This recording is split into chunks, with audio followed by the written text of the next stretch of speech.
History is beginning again. This will be the age of Nero.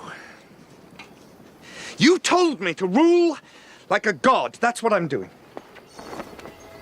Sir, gods don't have to consider the costs of anything. Emperors do.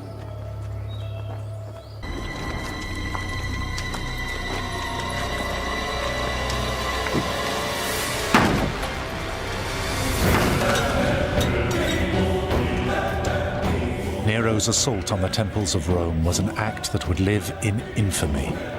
The treasure didn't just belong to the gods, it was Rome's crown jewels, embodying all its years of glory and greatness. And Nero was simply stealing it. No! No! No!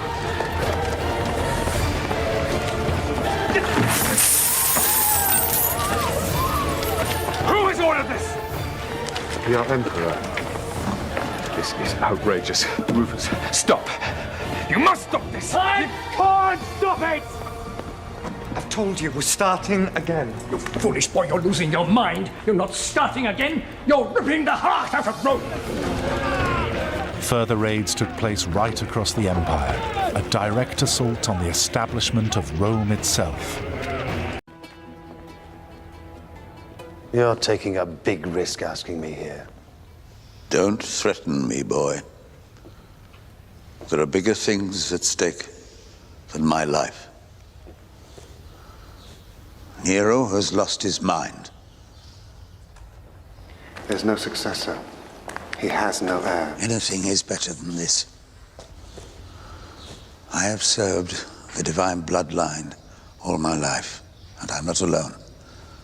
But if I remain loyal and do nothing, this rebellion will tear the empire apart.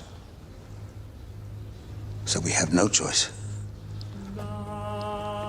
We must sever the bloodline that has ruled us for generations and rebuild the way we govern what is supposed to be the civilized world. Now, the Senate wishes to vote to declare Nero an official enemy of the state. But they're frightened of you. So tell me, does the son of a bankrupt Sicilian merchant wish to be an enemy of the next emperor? Or a friend? There was a time when nobody would have dared ask me a question like that. There was a time when it wasn't worth the risk.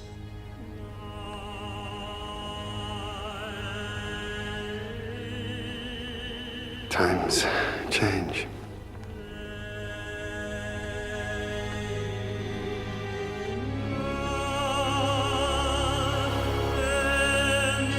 Freed from the threat to their own lives, the Senate used the only weapon it had left.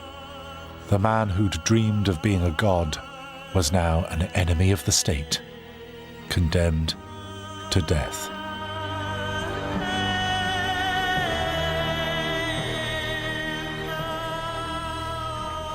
My lord, you need to come. Your guards are leaving the palace. Prepare, prepare!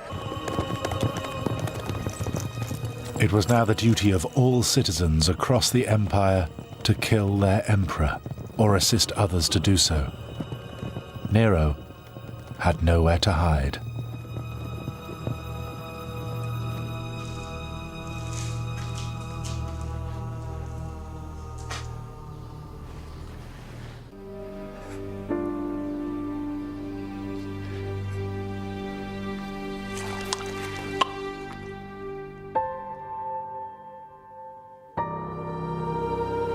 Nero's death brought to an end the dynasty that had ruled since the age of the emperors had begun. What followed was a bloody civil war, a war that Tigellinus would not survive. Rome had finally come to realize that choosing its rulers solely from a narrow group of aristocrats was no way to run an empire.